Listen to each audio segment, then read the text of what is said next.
Hello पिलामाने जय जगन्नाथ पिलामाने तमମାନଙ୍କ ପାଇଁ ଆଉ ଏକ ସୁନ୍ଦର ଭାଷଣଟିଏ ରହିଛି। ଦେଖନ୍ତୁ ସେ ଭାଷଣଟି କ'ଣ ରହିଛି।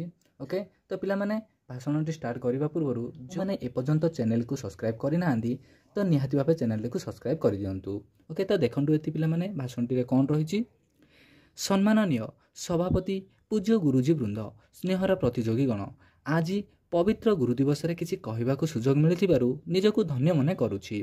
ମାନ୍ଦ୍ରାଜ ନିକଟବର୍ତ୍ତୀ ସର୍ବପଲ୍ଲୀ ଗ୍ରାମ, ସେହି ଗ୍ରାମରେ ଗୋଟିଏ ବାଳକର ଜନ୍ମଦିନ। ଆଜି ବିଶ୍ୱ ଇତିହାସରେ ଜନଗଣ ମଧ୍ୟରେ ଗୁରୁ ଦିବସ। ସେହି ପୁଅ ବୀରସ୍ୱାମୀ ପୁରୋହିତଙ୍କ ପୁଅ, ବିଶ୍ୱର ସର୍ବଶ୍ରେଷ୍ଠ ଦାର୍ଶନିକ। ସେ ଗୁରୁ ନୁହନ୍ତି, ଗୁରୁ ନା ଗୁରୁ। ଭାରତ ମାଟି ହିଁ ଗୁରୁ ମାଟି, ଗୁରୁ ମାଟିର ଗୁରୁ ରାଧାକ୍ରିଷ୍ଣ। ଜନ୍ମ 1888 ସେପ୍ଟେମ୍ବର 5। ଆଜି ସେପ୍ଟେମ୍ବର 5। ରାଧା ଆଉ କୃଷ୍ଣ, କୃଷ୍ଣ ଆଉ ରାଧା, ଚମତ୍କାର ଦିବ୍ୟ ସଂଯୋଗ।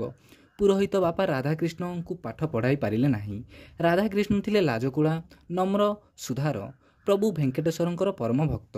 କେବଳ ହିନ୍ଦୁ ଧର୍ମ ନୁହେଁ, ଖ୍ରୀଷ୍ଟ ଧର୍ମରେ ମଧ୍ୟ ତାଙ୍କର ମୁଖ୍ୟାତି ଥିଲା। ପ୍ରଚଣ୍ଡ ସ୍ମୃତି ଶକ୍ତିର ଗ୍ରନ୍ଥାଗାର ଥିଲେ ରାଧାକ୍ରିଷ୍ଣ। ତୁଳସୀ ଦୁଇ ପତ୍ରରୁ ବାସେ। ପିଲାଦିନରୁ ତାଙ୍କ ସାଙ୍ଗସାଥୀ, ଶିକ୍ଷକ, ଅଧ୍ୟାପକମାନେ ବହୁତ ଭଲ ପାଉଥିଲେ।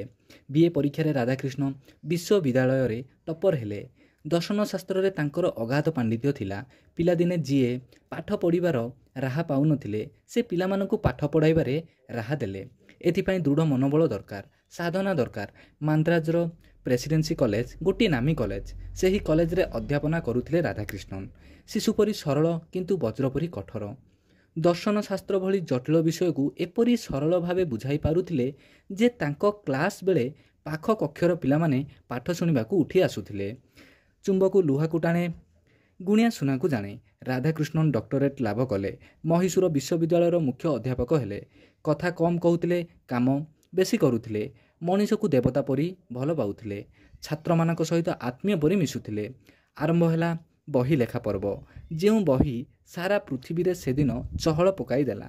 ଆମେରିକାରେ ହିନ୍ଦୁ ଧର୍ମର ପ୍ରଚାର ପ୍ରସାର କଲେ। ଭାରତୀୟ ସଂସ୍କୃତି ମହାନ ସଂସ୍କୃତି। ଏକମାତ୍ର ଲକ୍ଷ୍ୟ ବିଭିନ୍ନତା ମଧ୍ୟରେ ଏକତା, ୟୁନିଟି ଇନ୍ ଡାଇଭର୍ସିଟି। ପୂର୍ବ ପଶ୍ଚିମର ମିଳନରେ ସେତୁବନ୍ଧ ହେଲେ ସର୍ବପଲ୍ଲୀ ଗାଁର ରାଧାକ୍ରିଷ୍ଣନ। ପ୍ରାଚ୍ୟର ଗୁରୁ, ପାଶ୍ଚାତ୍ୟର ଗୁରୁ ହେଲେ। ଗୁ ଅର୍ଥ ଅନ୍ଧକାର, ରୁ ଦୂରେଇବା। ଅନ୍ଧାରରୁ ଯିଏ ଆଲୋକ ଦେଖାନ୍ତି ସେହି ସଦ୍ଗୁରୁ। ଏହି ମର୍ମରେ ସର୍ବପଲ୍ଲୀ ରାଧାକ୍ରିଷ୍ଣନ ବିଶ୍ୱର ସର୍ବଶ୍ରେଷ୍ଠ ଗୁରୁ। ରାଧାକ୍ରିଷ୍ଣନ ବନାରସର ହିନ୍ଦୁ ବିଶ୍ୱବିଦ୍ୟାଳୟର କୁଳପତି ହେଲେ। ଭିକ ମାଗି ପଣ୍ଡିତ ମଦନମୋହନ ମାଲବ୍ୟ ଯେଉଁ ବିଶ୍ୱବିଦ୍ୟାଳୟ ପ୍ରତିଷ୍ଠା କରିଥିଲେ, ତାର ପ୍ରଥମ କୁଳପତି ଭାବେ ସର୍ବପଲ୍ଲୀ ରାଧାକ୍ରିଷ୍ଣନ ଅଭିଷିକ୍ତ ହେଲେ। ଗୀତା, ବେଦ, ବେଦାନ୍ତର ପ୍ରଧାନ ଆଚାର୍ଯ୍ୟ ଥିଲେ ରାଧାକ୍ରିଷ୍ଣନ। ସବୁ ଧର୍ମ ପ୍ରତି ସମ୍ମାନ, ସବୁ ଜାତି ପ୍ରତି ସ୍ନେହ, ସତ୍ୟ, ଧର୍ମ, ଶାନ୍ତିର ପ୍ରଚାରକ କରୁଥିଲେ ରାଧାକ୍ରିଷ୍ଣ। ଚେଷ୍ଟାରେ ସେ ସମ୍ପର୍କ ମଧୁର ହୋଇଗଲା। ବିଶ୍ୱବୃକ୍ଷରୁ ଅମୃତ ଝରିଲା। ରାଧାକ୍ରିଷ୍ଣନ ହେଲେ ଭାରତର ଉପରାଷ୍ଟ୍ରପତି, ତାପରେ ରାଷ୍ଟ୍ରପତି। ତାଙ୍କ ଗୁଣରେ ମୁଗ୍ଧ ହୋଇ ଆମେରିକାର ତତ୍କାଳୀନ ରାଷ୍ଟ୍ରପତି ଜନ୍ ଏଫ୍ କେନେଡି ନିଜ ବିମାନଟି ରାଧାକ୍ରିଷ୍ଣନଙ୍କ ବ୍ୟବହାର ଲାଗି ପ୍ରଦାନ କଲେ। ଆଜି ସେହି ମହାନ ଗୁରୁଙ୍କର ମହାର୍ଘ ଜୟନ୍ତୀ। ସ୍ୱର୍ଗରେ ଥାଇ ଆମମାନଙ୍କୁ ଆଶୀର୍ବାଦ କରନ୍ତୁ। ଆପଣଙ୍କ ଆଦର୍ଶରେ ଆମେ ଅନୁପ୍ରାଣିତ ହୋଇ ଦେଶ ଓ ଜାତିର ସୁନାମ ରଖୁ। ମୁଁ ଏତିକି କହି ମୋ ବକ୍ତବ୍ୟ ଶେଷ କରୁଛି।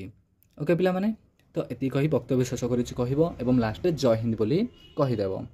ଓକେ, ତ ପିଲାମାନେ ତମମାନଙ୍କୁ ଯଦି ଏହି ଭାଷଣଟି ଭଲ ଲାଗିଛି ତାହେଲେ ଭାଷଣଟିକୁ ଲାଇକ୍ ଏବଂ ସେୟାର କରିଦେବେ। ଏବଂ ଯେଉଁ ପିଲାମାନେ ଏପର୍ଯ୍ୟନ୍ତ ଚ୍ୟାନେଲଟିକୁ ସବସ୍କ୍ରାଇବ୍ କରିନାହାନ୍ତି ତ ନିହାତି ଭାବେ ଚ୍ୟାନେଲଟିକୁ ସବସ୍କ୍ରାଇବ୍ କରିଦିଅନ୍ତୁ। ପିଲାମାନେ ତମମାନଙ୍କୁ ଯଦି ଏହି ଭାଷଣଟି ଦରକାର ତାହେଲେ ମୋ ଟେଲିଗ୍ରାମ ଚ୍ୟାନେଲରେ ଜଏନ୍ ହୋଇଯାଆନ୍ତୁ। ମୁଁ ଟେଲିଗ୍ରାମ ଚ୍ୟାନେଲଟି ଭିଡ଼ିଓର ଡେସ୍କ୍ରିପସନରେ ମୁଁ ଲିଙ୍କଟି ପ୍ରୋଭାଇଡ଼ କରିଦେଇଛି। ତମମାନେ ସେଠି ଯାଇ ଜଏନ୍ ହୋଇଯାଆନ୍ତୁ ଏବଂ ଏହି ଭାଷଣଟିକୁ ଡାଉନଲୋଡ଼ କରି ନିଅନ୍ତୁ।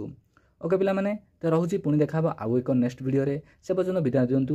ଜୟ ଜଗନ୍ନାଥ, ଜୟ ହିନ୍ଦ।